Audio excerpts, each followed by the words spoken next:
and welcome. Namaste to all our viewers. Thank you for joining us for this exciting podcast discussion with two distinguished academics at the Management Development Institute here in Gurgaon.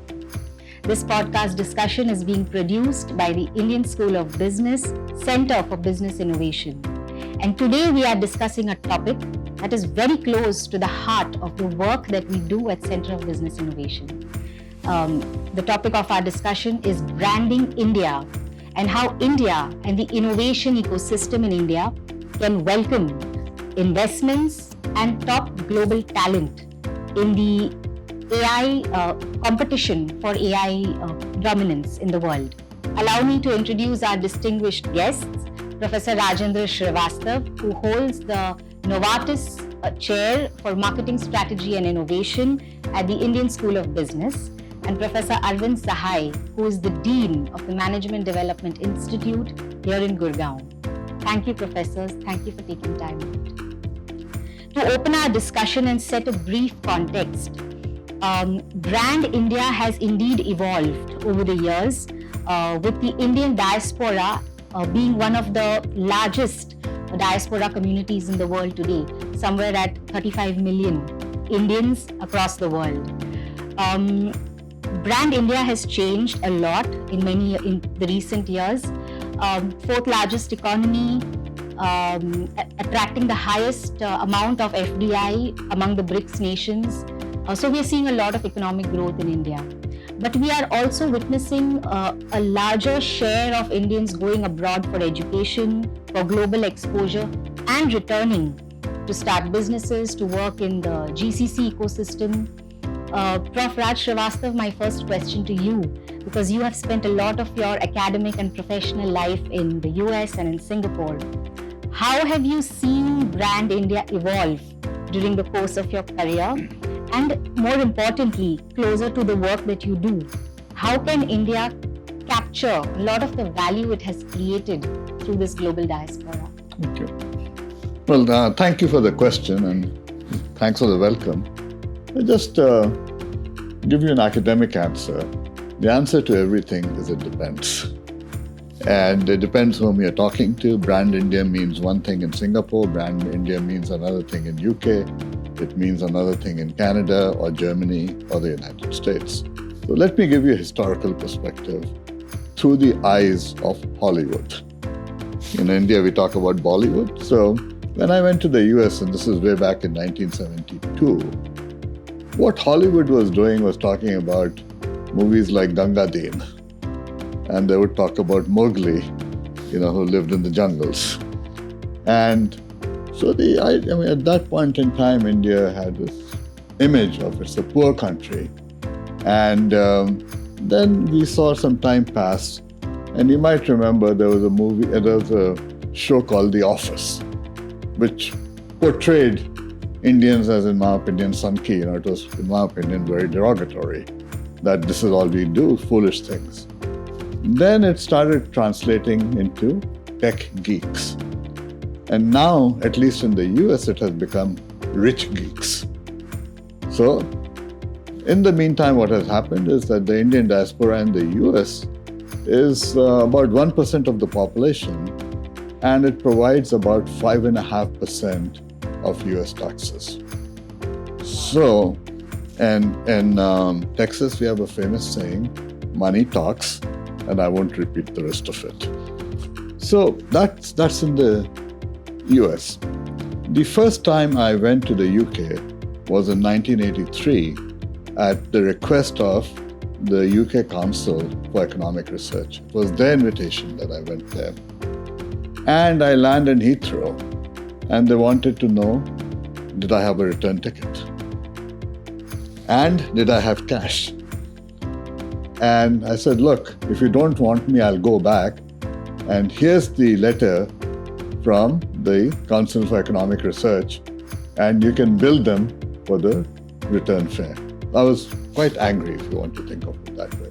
But the point I'm trying to make is the history of Indian immigrants in UK was very different, because it started in 1830 with people going from India to maybe Kenya, maybe South Africa, maybe the West Indies. But we provided the workforce, but it was the lower middle class kind of a workforce, clerks and so on. So that is, I think, the impression perhaps in UK. The first time I went to Finland was probably late 90s, and there wasn't even an Indian restaurant at that point in time. There was one Nepali restaurant there. So you can think of the population density of Indians in Helsinki in the late 90s. But you go there, and now you will see Indian restaurants all over the place. And it's not just the Desis that are eating Indian food.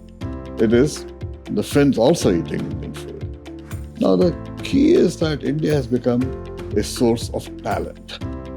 Okay, that's when we think about STEM, and I'm adding a second M to it, which is medicine.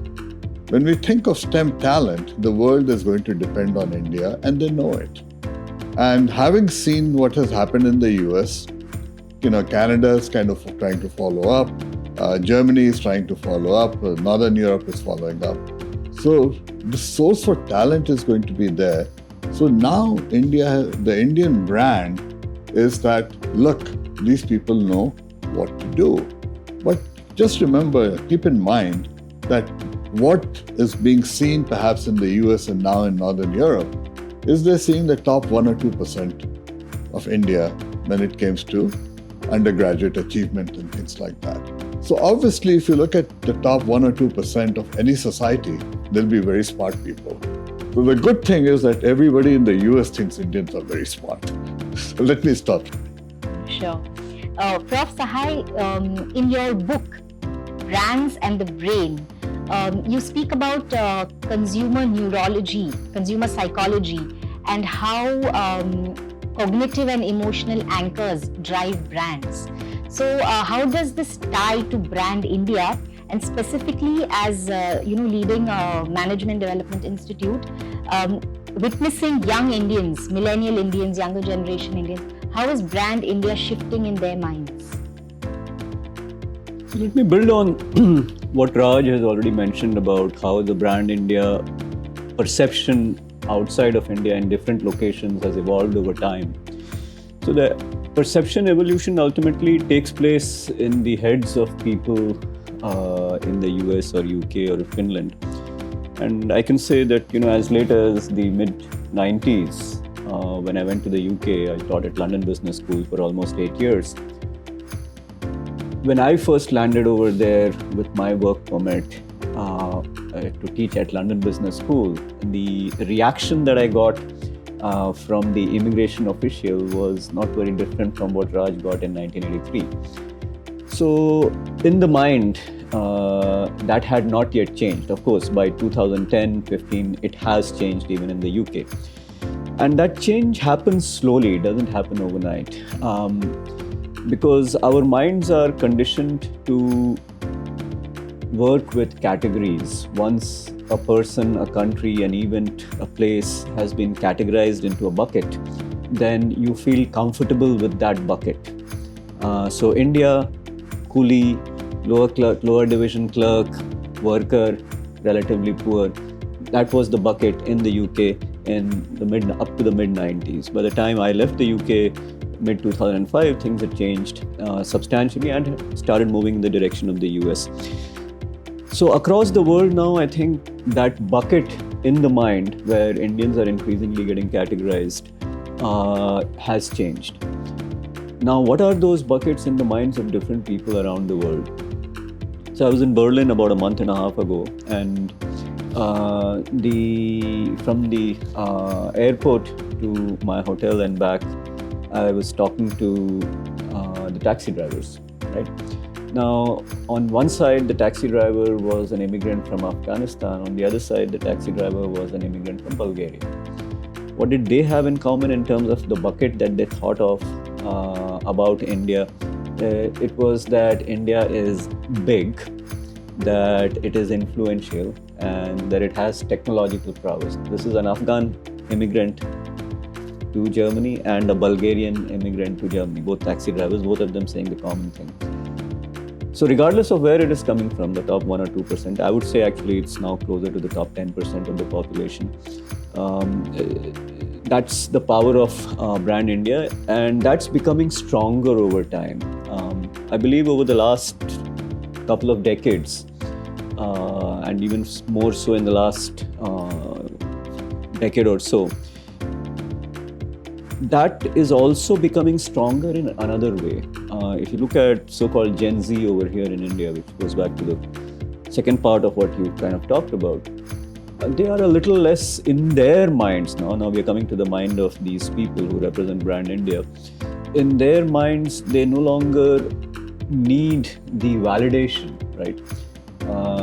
By the way, people like Raj over here are very rare who have that pride of being Indian, right from the 1970s. A lot of people that I met in the UK in the mid-90s were kind of subservient.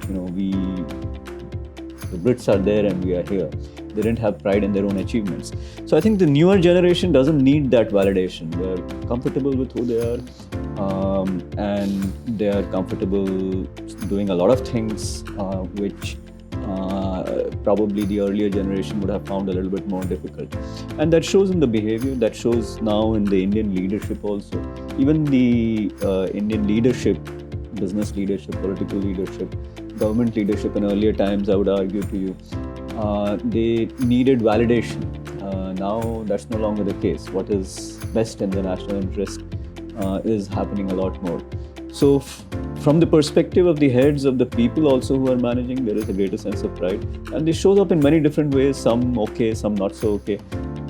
For example, a little bit of emphasis on Hindi. We are talking here in English, right? The increasing emphasis in Hindi is part of this translation. And to a large extent, I think it is good, but it also needs to be handled with care. So once that mindset change has happened, and I think it is happening, and it has happened to a substantial extent, that Brand India will also evolve along with that. Our mindset change and their mindset change will work together in a virtuous cycle. Now we also need to keep delivering on that mindset change, right? On the growth, on the AI and manufacturing and raising living standards and managing all the regional conflicts and so on and so forth. Let me interrupt out here. I'd like to add a little bit. There's a brand in the eyes of the perceiver, and there's the brand through the builder. When I look at my generation, I remember my second eldest brother, who was an engineer from Roorkee, which was the top engineering school at that time, and he joined UPPWT. My mother was so upset when he quit a Sarkari job to start with a private company called Gammon India Limited. And then he did something even worse, which is to quit Gammon and start his own company.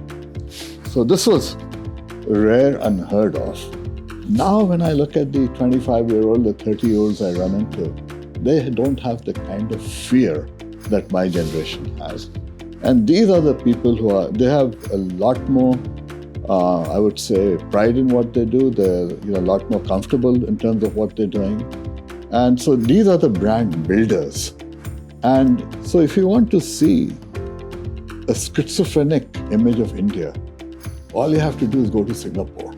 Because they have the immigrants of the 1800s, the Tamils and so on. And then they have the IIT and IIM crowd.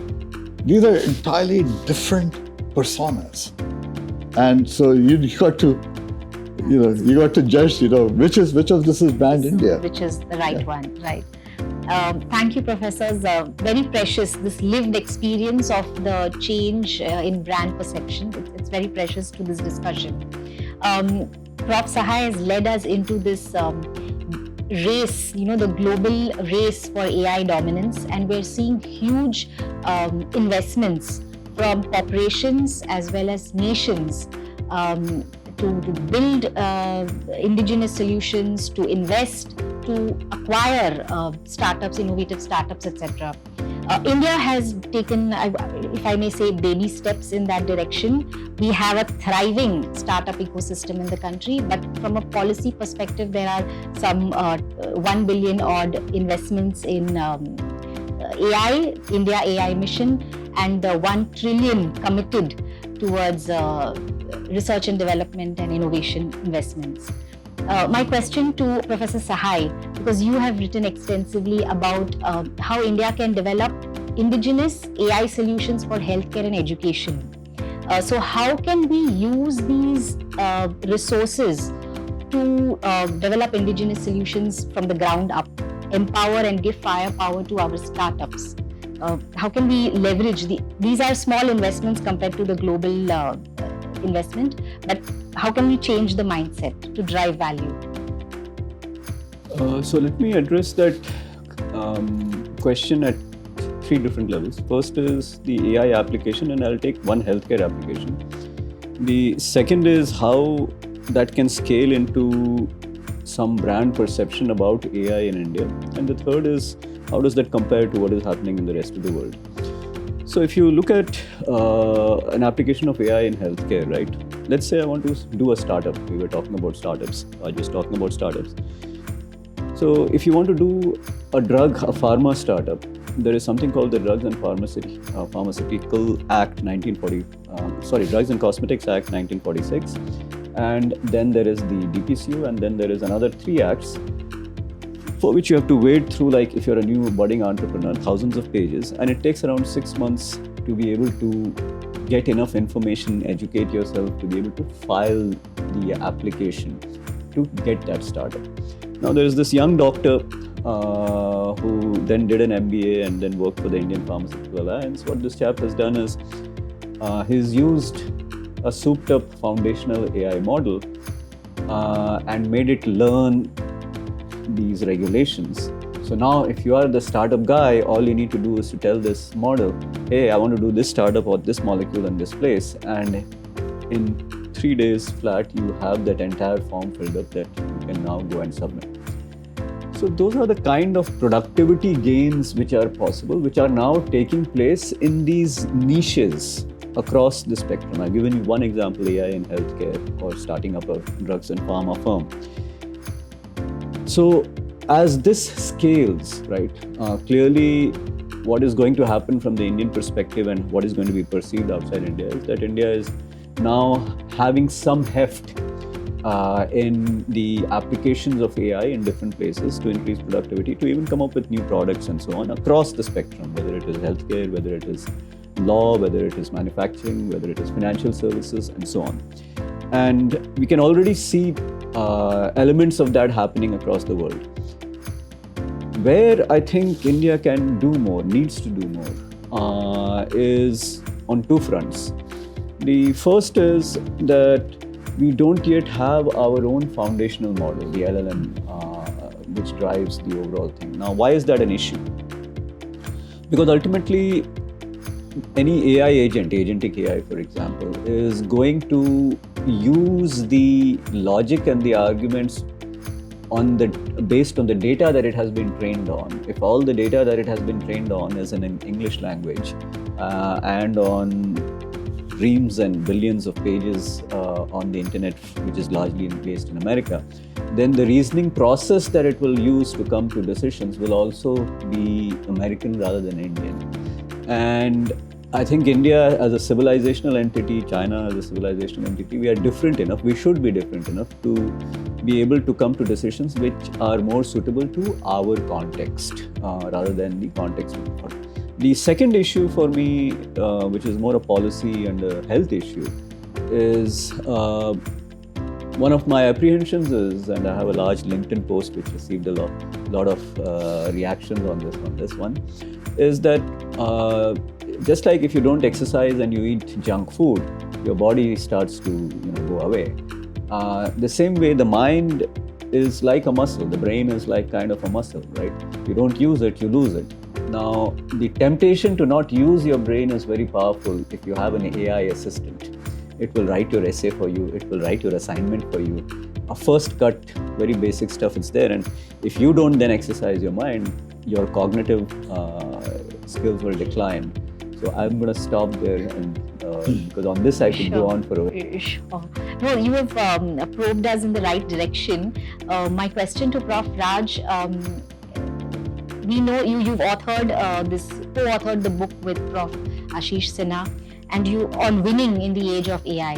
And you make an interesting observation that AI is trained on large amounts of data from the past, whereas leadership and winning in the AI first world needs ambition, risk-taking, and imagination. So as an academic, as a researcher, how do you marry these two capabilities? AI that churns data and learns from data, and these sort of human capabilities, leadership capabilities. How can these two be merged? Let me comment a little bit on what Arvind was saying, and then I'll come back to your question. And I'll stick to health since you started talking about health. You know, health has a lot of data in it. So if you look at as we get older, the older you get, the chances that you're going to develop something. And then there's also the consumption of variety of drugs along the way.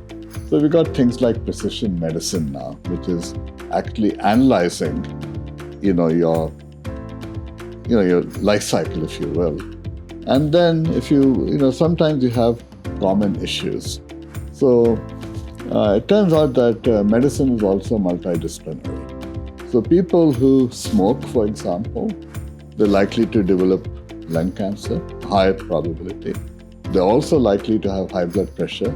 And if you get high blood pressure, chances are you're going to end up with some form of diabetes or something or the other. So these are interrelated. Now, what AI can help us do is to begin to analyze things, because sometimes data is in the hands of specialists, and the specialists don't talk to each other. And AI can help us understand that. And so there's precision medicine.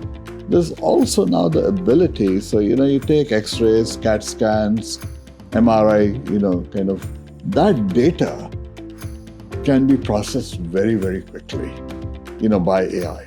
So there's AI, which is the analytics, but then the question is, what do you do with the analytics? So this is where I am a big proponent of what I call augmented intelligence. You've got to take the analytics, which is of course also subject to what is the foundation data, but then somebody still has to make a decision. Somebody still has to take action based on the decision and know what are we going to do and how we're going to do it. So I just wanted to add this to the AI piece. Now the question you were asking me was, could you repeat ambition, risk-taking. What do you do with all this data that you have? How do you act on it in an audacious way to drive growth and transformational change? Okay, this is a lot more difficult than what people think it is. And so my simple answer to everything is, if you want people to do X, don't reward Y. All right? So what happens, let's say in India, you get a bonus based on past performance, based on EBITDA. Okay? So as a manager, as a senior manager, what you're doing is you're trying to increase the EBITDA, which means you got to keep the expenses down, including R&D expenses. So your reward system says don't spend money on R&D. But that is what we need to do to plan for the future. So what Francis and I did was we kind of focused on, look, you need to imagine where we are going and why we're going there. And then what is it that needs to be done in order to get there? Now the problem is that if your foundation data is in the past, but the new reality that you're dealing with, the data doesn't exist, what are you supposed to do? And this is actually the case with AI, because so much talk about AI, but people don't know what to do with AI. But to implement AI, some things are simple. Computer talking to computer, you can implement that. Computer talking to a machine, you can implement that. But let's say if you come to healthcare, it's now computer talking to a doctor, talking to the patient, talking to the patient's family, and all of a sudden we have an entirely different game. So in order to scale up now, I think scaling up AI is going to, in my opinion, require an ecosystem. Go back 30 years, I was doing some work for 3M company. And 3M is known as Minnesota Nice, And what do? They're the gentle people. They like to get up early, go fishing, play golf. They want to knock off at 3 o'clock. And they were trying to compete in the tech area. I said, why don't you move this division and take it to California? They said, but we like it here. Well, the problem is that when you look at the ecosystem in California, these youngsters are used to coming to work at 11, but they work till 3 in the morning. And that is very different from somebody who wants to knock off at 3 o'clock to play golf in the afternoon. So that culture is also very, very important. And that is going to take a long time to change. So what we need to do in a sense is to get people to think differently. And so good friend of mine, namesake Anup Srivastava, he's a Canada professor for accounting. He's kind of looked at this issue. And in India, what happens is, based on EBITDA, you're going to get a bonus. In the US, you get a bonus based on, for the work you do, but for the EBITDA also. But your big payoff is the employee stock option plan. So you earn X as a salary, you earn another 0.5X as a bonus, then you earn 20X as a payoff. So that is what is driving, you have to look at the future. If everything is focused on past, if the incentives are focused on the past, you're not going to plan for the future. And that needs to be very, very different for Indian companies. It's going to happen with the youngsters. It's not going to happen with the old guys. That's a good point, Professor, because we are seeing the global, so to say, talent war, where we're seeing some pressures on, attracting global talent in the US with funding cuts and a few other policy measures that are driving high-value talent to other OECD countries. You've spoken in the past about one OECD country like Australia, which has an export economy in terms of foreign education. Students come to their country, study, and Indian students, a lot of them are Indian students, create huge amounts of revenue and growth for the country. How can that be sort of reversed in terms of, we're seeing foreign universities now coming to India. How can we incentivize? You've spoken about aligning incentives for growth. But what's the way to start now to attract, retain Indian diaspora talent back in India? Once they're used to this global growth engine of, ESOPs and... This is a really tough question, getting people to come back. First, we need to look at why people go abroad in the first place. In many schools, universities, etc., we have reservations.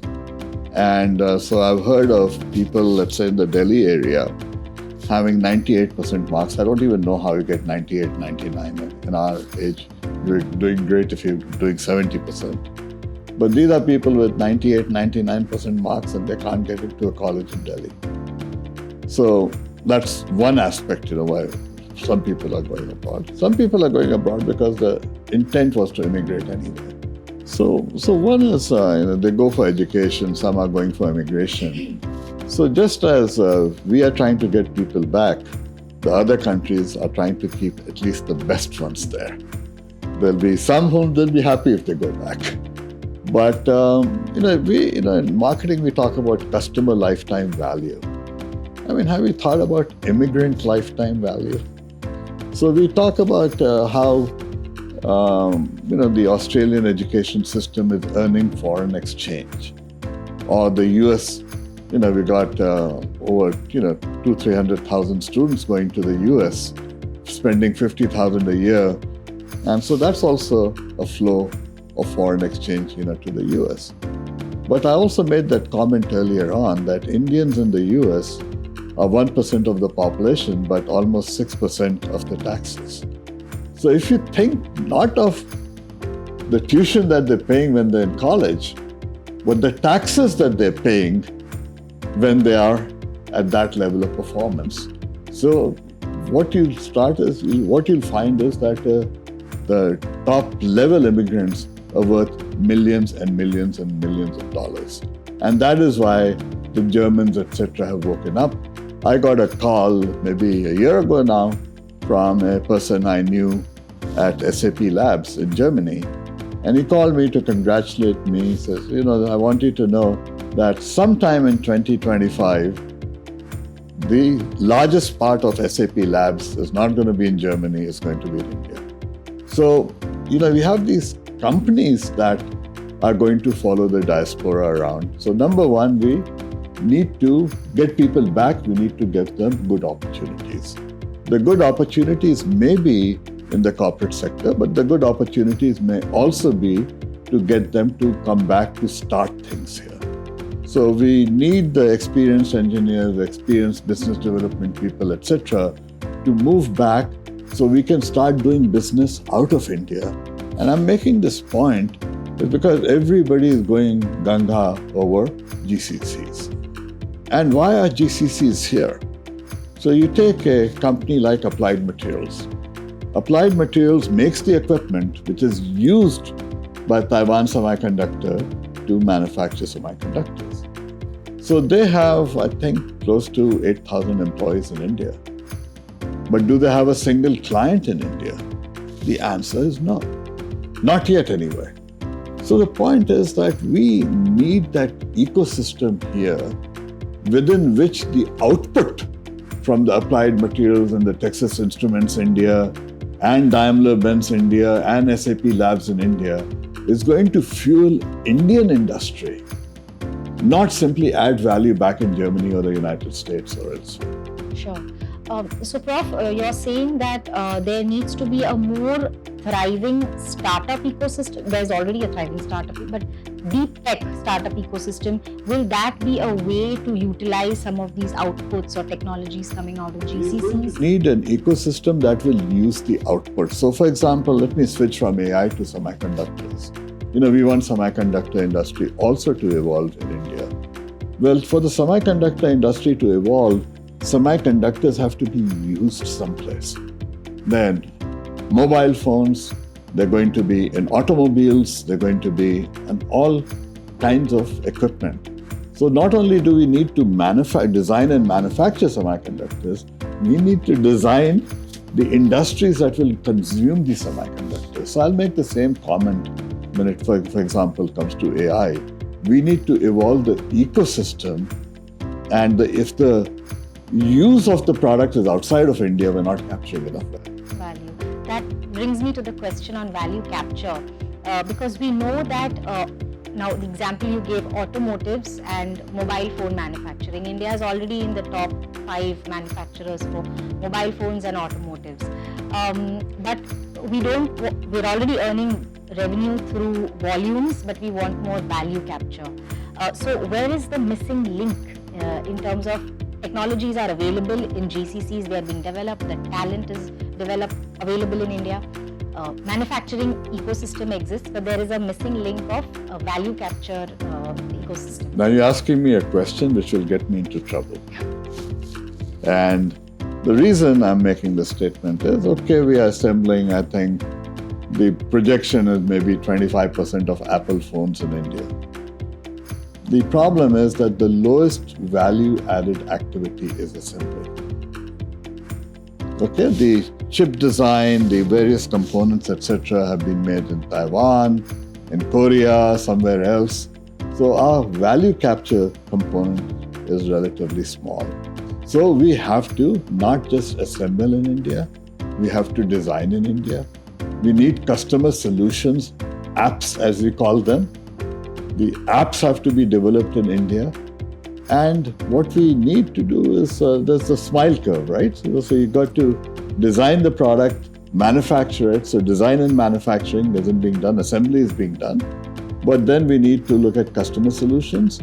We need to come to Arvind's favorite topic, which is brand in India. Branding in India, okay? Yes. So now what we see with Apple iPhone, they don't even say, made in the US, because it's not made in the US. But they say designed in California. So the day when we say brand designed in India or managed from India, that is the day we're going to win. Prof. Sahay, we're curious about your perspective on value capture. MDI being in the midst of a lot of mobile phone manufacturing, automotive hub close by, and Mani sir, what is your perspective on the talent that goes in from MDI that goes into these industries, and what kind of feedback you get from them in terms of value capture and innovation? So that's kind of related to a lot of the themes that Raj has just discussed, going back to investment in R&D and also people going out and coming back to India. So the first part is how much of research actually takes place over here in terms of employability and building the brand India. So as a percentage of our GDP, Israel, for example, today is doing 6% of its GDP, right? We are doing 0.6%. So that needs to ramp up. The second issue is quality at scale, which I was talking about the other day as well. We need to invest more in quality. Our national education policy says we want to increase the gross enrollment ratio from today where it is to 29% to about 50%. But it's not much point, having 50% in university unless they have a set of skills which are useful for industry. Which brings me to the point about immigration and coming back. A lot of people go abroad because the set of skills that they have don't have employability. And this is a paradox, right? High-level skills which do not have high-level employability because that kind of company does not yet exist here in India. So we need to develop more of those. And here the larger Indian companies need to take some steps to develop those kind of resources and even attract people. The Chinese had this 1,000 talent program almost 20 years ago where they got the best academics from the US and Western Europe of Chinese origin to come back and help, and that's now paying off today big time. Can India do it? I think India can do it because we are at a point in time where a certain gentleman in the US is making it a little less than comfortable for international students to be there. Unlike the time when Raj was there or I was there, where we felt positively welcomed, right? The Chancellor of the University of Texas System, Dr. Hans Mark, at the welcome dinner for international students, when one of the local grandees got up to ask him, Prof. Mark, why are there so many foreign students over here? So his instantaneous reply was, I'm happy that they're here and I hope more than 50% of them stay back in the country to help build this country. Wow. Right? That was the consensus that people are immigrants. This was back in the 80s, 90s. Early 90s, right? To where we are today. So I actually can see now a lot of Indian students at the top end, and I'm sure this is true for other nationalities also, seriously thinking about what their future path is going to be. In earlier times, it was almost automatic. So I actually foresee some flow naturally occurring out of that. And this is a wonderful opportunity for policymakers here in this country actually to build a program that gets these people here into the local industry. Coming back to the MDI Gurgaon part and kind of connecting it to what we have said. So many of our students are amongst the best in the country so far as the management domain is concerned. Many of them are engineers. But they're recruited by companies all over the country, not just here locally, and including by large GCCs like Deloitte and so on. So they are skilled enough to be operating over here. They can also go abroad to be employed elsewhere, but they are amongst the ones who have chosen to be here in this country for a variety of reasons, maybe some family reasons, good job prospects, technology. By the way, it is beginning to happen now. We talked about only AI, but it is beginning to happen in manufacturing also. There is a very nice electric motorcycle startup based out of Ahmedabad, which is literally making everything in this country apart from the microprocessor. Even the cells, there's a University of Texas professor who is an understudy to Mr. John Good night, the leading cell chemistry guy in the world. So for 2 years, he spent a week or quarter with this company to help them develop their cell chemistry skills. So not only are they going to be doing just the design of the bike, the BMS, the battery management system, but also the cells as well. So only the microprocessor will come outside. So it's beginning to happen, but it has to happen at scale. And one thing that I think, to bring back the issue to marketing, because both of us are marketing professors, one thing that I think as Indians, especially of the older generation, we are not naturally good at selling. We may do X, but we don't really talk about that at the level of X. We talk about it at maybe 0.3x or 0.4x. Whereas in some other geographies, you do X and you talk, 5x. So you need to do a little bit more of that. And once that happens and it is backed up by solid actual content, good manufactured design, and so on, then I see no reason why India as a country cannot just be a 5 trillion or a 10 trillion economy, but also an economy that is actually producing new knowledge, new products, designing new stuff, and exporting. And some of it has to come from the context, and I believe the context is there. It's interesting that part of the geopolitical context is now going to lead to a surge in defense manufacturing here in this country. And you can already see changes in that happening. So I'm very, very optimistic about what the possibilities are going forward. And our students have done very well in terms of placements last year. In fact, I would say better than almost all but maybe 2 of the IIMs. And I'm hoping that this year also will do well. I think everything Arvind says sparks something else off. And this is now coming back to answer the question you asked me earlier about getting people back. I can tell you that ISB, people are not accepting foreign jobs. Okay, so foreign companies, the people who wanted to take from India to, let's say, Italy, or people are saying, why do I need to go? The lifestyle is pretty good out here, the compensation is pretty good. So if you're getting 40 lakhs multiplied by 3, it's equivalent to $120,000, and then companies providing the car to pick you up and all kinds of other benefits. So we're not seeing people, leave. The second thing to realize is, why is everybody flocking to India?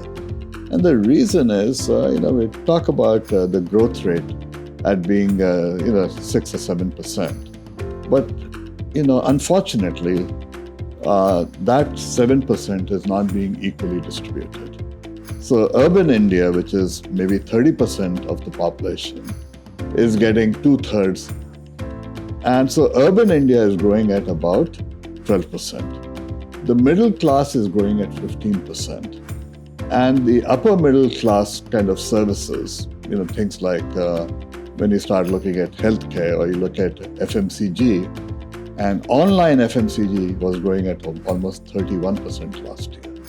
So with this kind of a growth rate, what happens is that the smaller Indian companies are growing very, very rapidly. Now, if you are working for a startup that is growing, and it has 200 employees this year and 2,000 employees three years later, guess who's going to get promoted? The people who are already there. And what is happening is that the rate of promotions for people from MDI and ISB is going up very rapidly, to the point that LinkedIn did an analysis that was following how are graduates doing after they finish, not before and after kind of salary difference.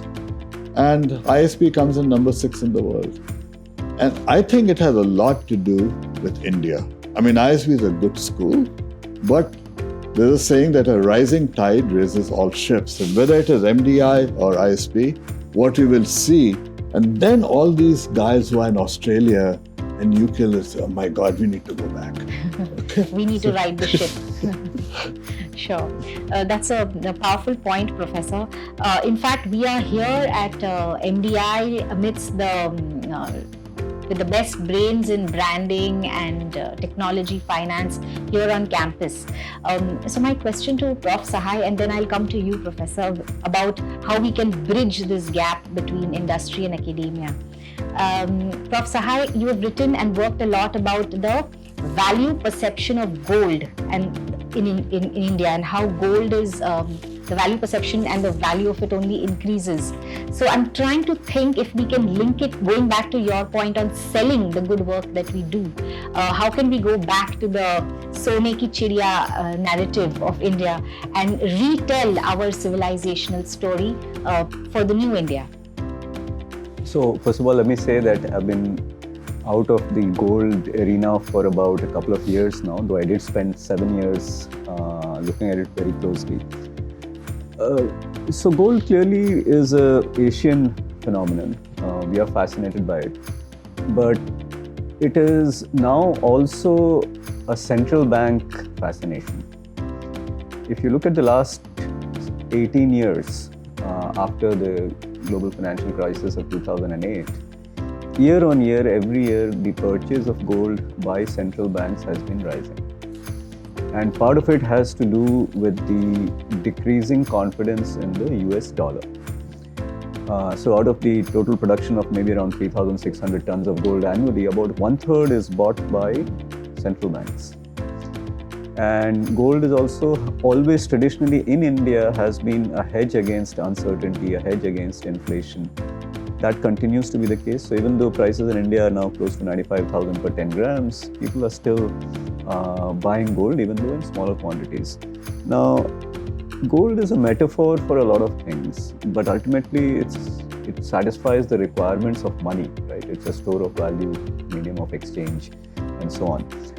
And by the way, you should know that India is sitting on the largest stock of private gold in the world. Estimates vary, but without having any gold, 1 or 2 gold mines. Exactly. No gold mines. Exactly. Right.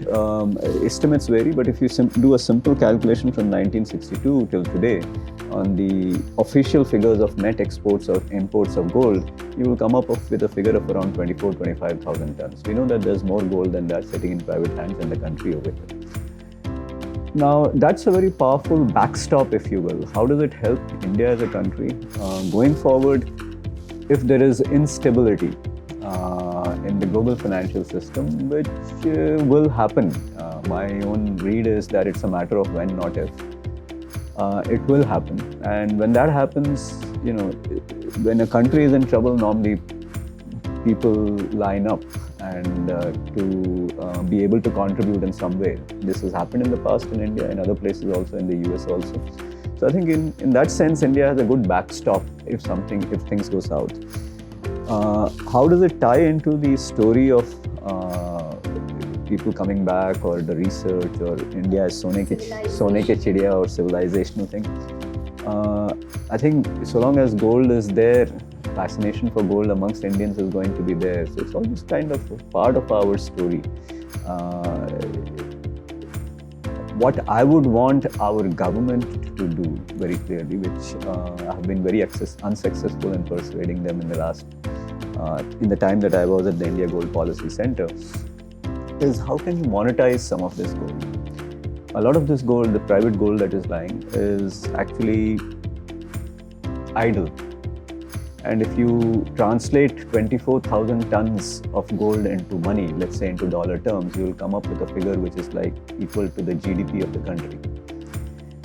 Now imagine if the figure of the GDP of the country is money which is locked up, which even 10% of it comes into circulation. So that's money available for investment, for investing in R&D. So there are a lot of good moves which are happening. For example, the equivalent of the National Science Foundation investment in the US that has been a driver of a lot of the research. Government of India has set that up.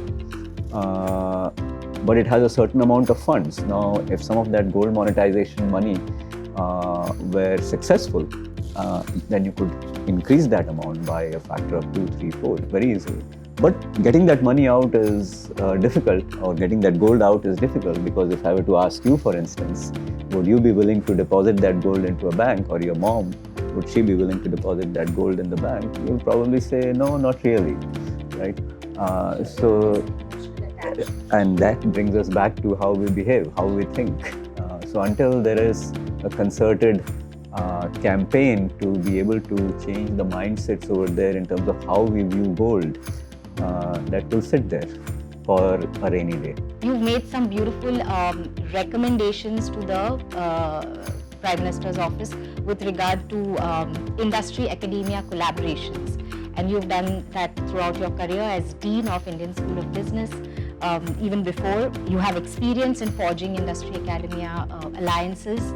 How can this be done in India? Prof. Sahay spoke about more participation from private sector in value capture. What are some of your recommendations to the Prime Minister's office? Okay, well, let me actually expand your question a little bit. I was been very lucky in my career. One of the people I ran into was former President S.R. Nathan in Singapore. And he came up through the labor movement, and he didn't even have a high school diploma, let alone a PhD or anything like that.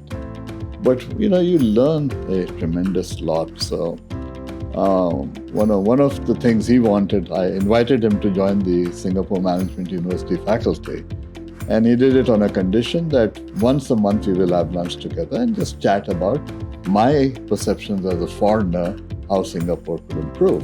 And I wanted to tap his mind about what we could learn. So he described what happened to Singapore after 1965. The leadership there kind of went around the world to see what are some good ideas that could be adopted in Singapore. So I'll talk a little bit about the WebHub report that you were mentioning, but also some of the other good things that are going around in the world that we should capture, specific to academia and industry collaboration. So look at a model like Germany. And what happens is industry works very closely with academia, starting with internships. So students are interns during the program that they're in the undergraduate program.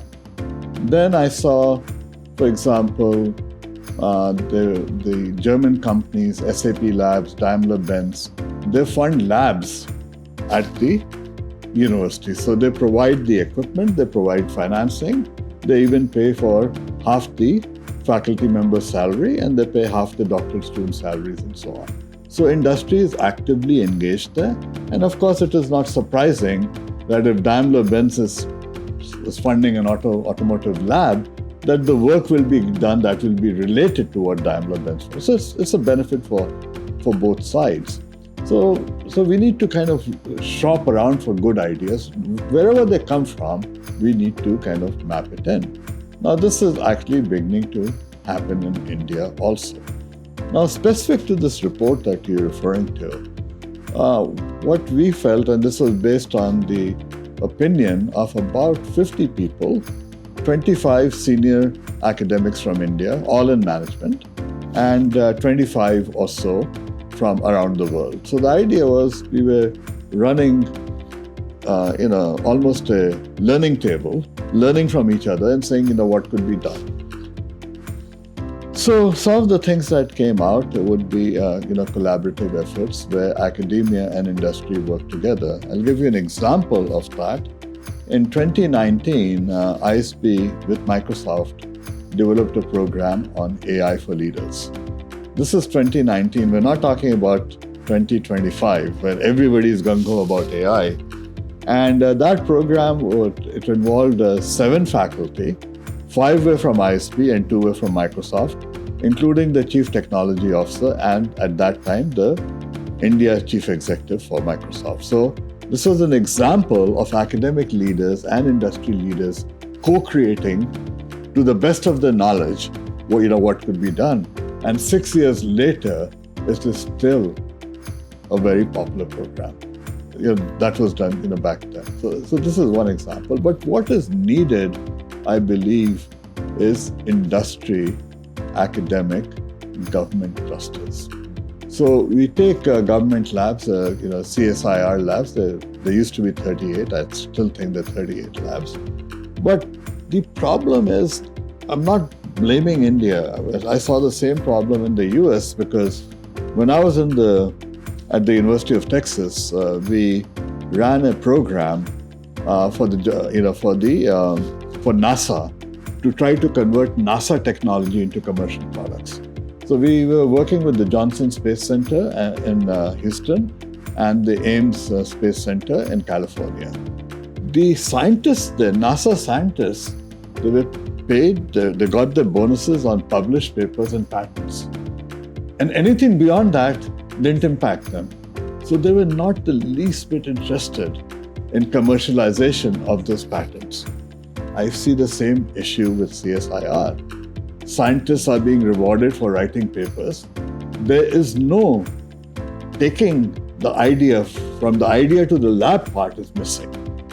And so people are not being compensated to take ideas to the lab, to the market. So what we need is more closure with that. So now we're beginning to see clusters emerge. Let's say in automotive, with 3 clusters. One is Gurgaon itself, with Maruti here. Another one is in Pune, and another one is in Chennai. So we're seeing these clusters emerge where industry and academia and government are beginning to work together. And this is one thing that's going to be needed. The second thing is both sides need to learn to appreciate each other. And so sometimes, when I first started teaching, a backward compliment I got from one of my students saying, "Sir, what are you doing here? Why aren't you working for a consulting company?" It's like, you're too smart to be doing this thing. So there isn't enough respect, if you will, for academia. But people in industry need to realize that by the time you get a PhD, you've gone through an undergraduate, there's some filtering there. You've gone through a master's, some more filtering. And by the time you get your PhD, you're dealing with a very competitive environment. These are some very smart people. But if they're compartmentalized into doing some very non-innovative things, we know what's going to happen. So I've been very fond of this concept. I dare not call it faculty internships. I call it corporate immersion. Go and spend 6 months with a company. And some of the best performing academics, Ajay Kohli is one. He spent 6 months at 3M. And his assignment was to talk to senior managers, uncover a problem that was common enough, and then every Tuesday deliver a 2-hour seminar on that topic. So Ajay deliver a seminar to that question that was being brought up by senior managers. So, you learn a lot by learning what the question is. And I have benefited in a similar sense by doing executive education. The questions I cannot answer to senior executives then become the fodder for what I should be working on. For your research questions and... For research questions. And we need to see more of this kind of activity. We need to see executives in the classroom and in the research labs. And we need to see faculty in industry. From your experience, what we see in executive education is more of management capability upskilling. You're right that it doesn't happen to that extent in research or in technical capabilities. We're seeing, you mentioned about these research industry academic clusters in automotive industry. You mentioned semiconductors. Which other industries are in need of this kind of interface? And do you witness any resistance from corporates to engage with academia? Let me first answer the first question. I don't think there's any industry that would not benefit from this. And yes, when it comes to executive education, we're playing the volume game, right? Because that's how executive education makes money. Then we take that money and pump it into research. But what we're dealing with is middle-level managers because we're going after volume. What I'm doing now, for example, at the Center for Business Innovation, is our focus is entirely at C, C-1, maybe C-2. What we're interested in is talking to senior managers to better understand the challenges that they face in the context of implementing innovations, to coming up with ideas for implementation and accelerating those ideas. So we developed a program called Accelerating Growth Through Innovation. So the idea really is, let's look at innovation as a driver of company fortunes. Then in order to do that, what do we need to do? So it comes down to what is the objective of the company? What is we were talking about backcasting earlier. So where are we going and why are we going there? What technologies are available to facilitate that? How do we build that into product design? How do we build it into value creation for the customer, value capture for the company? There's nothing wrong, even for non-profits, to make a surplus, because then it makes money available to fund next year's growth and activities. Otherwise, non-profits will stay stagnant, right? So then the idea is, okay, how do we now use digital operations to accelerate the growth? And how do we measure success or lack thereof? And also, organizational change is not easy. So we have to convince people, including the own company, including the government, how things need to be very different. So that is why we've coined the term learning table. We want government, academia, and industry. So I would expand from industry academic to industry academic and government, because we have to work together. My question about any resistance you experience. You spoke about the mindset, that there needs to be mutual respect for the work that is done by academia and industry. But is there any resistance? Why specifically, Prof. Sahay touched upon it, why specifically industry doesn't participate as much in value capture through R&D? Poke my nose in this as well, and then I'll turn it over to her. I think the part of the problem is our incentive systems that I mentioned earlier on. Our incentive systems are based on the past, based on not spending money. Okay, you don't get EBITDA up by spending money. And so we don't spend money on R&D, we don't spend money on market expansion. And that's been the tradition. Now, what you'll see is that some of the younger companies that used to go to Singapore and now going to, let's say, NASDAQ, these companies have a very different attitude. And unfortunately, many of them are leaving. So what we need to do is make sure that there's incentives for them to grow. And that incentive is going to come more from ownership and stock options than being an employee. So let me shut up and hand it over to you. So, I completely agree with what Raj has said. And alignment of incentives. It has to work just to build on that idea again. Government, industry, and academia. In that incentive has to be there in all three players. Because at a systemic level, I think the impact will be a lot more. So if you start with academia, your incentive system should include not just research and patents, but it should also, especially for engineering institutions, commercialization. For business schools, how many problems have you solved for industry that has led to a measurable difference for a company? Those should be part of the faculty measurement system, if you will.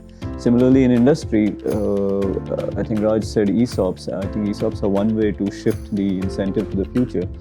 But there are other ways also of shifting behavior that goes beyond cost cutting. It could be with patents, it could be about how you reward and recognize people's performance, which is only based on financial performance, or is it based on maybe creating culture of a particular kind, so that people behave in a certain way. That's harder to do, but we are actually just in discussions with a large consulting company to help them build a particular kind of culture which requires a behavior change, right? So companies should be rewarding people for that also. And similarly in the government, the role of the government is different from over here. It is to design policies, to build legislation, and then to implement legislation. But there should be an additional incentive for policymakers, bureaucrats especially, where what is the impact of the policy that has been made, right? The government frequently does what are known as impact assessment studies, right? Now, the impact assessment studies are done to establish whether or not it has achieved some objectives. Now, if the objective definition itself is a little debatable, then there are issues with the impact assessment study by itself. And there is also the issue of when the policy itself was designed in the beginning, did it incorporate some implementation steps that would enhance the probability that those outcomes are much more likely? It is one thing to say, as a matter of policy, that I'm going to give PLI, production-linked incentives. But it is another thing then to say that if this scheme works and so much of impact takes place in terms of actual production of, let's say, APIs, active pharmaceutical ingredients, where we need to increase our share in locally produced stuff, has it increased from 10% to 30 or 40% in the last 4 years? Because when COVID happened, that was one of the reasons to have those PLIs. So did the policy include that? But that would require the person making the policy to be able to think in those terms and be able to design the policy and have explicit clauses that allow for certain outcomes to become more probable, right? It's one thing to define the goals in the policy or the legislation. It's another thing to also have at least a sense of flexible requirements of what the policy should contain that enhance the probability of getting to. So some steps that one should be taking. So if all three incentives are actually if incentives are built into the players on all three of these players in the system, then I think the impact can be that much more. Thank you both, distinguished professors, Prof. Sahay and Prof. Raj, for your time. Thank you very much. Thank you. Thank you.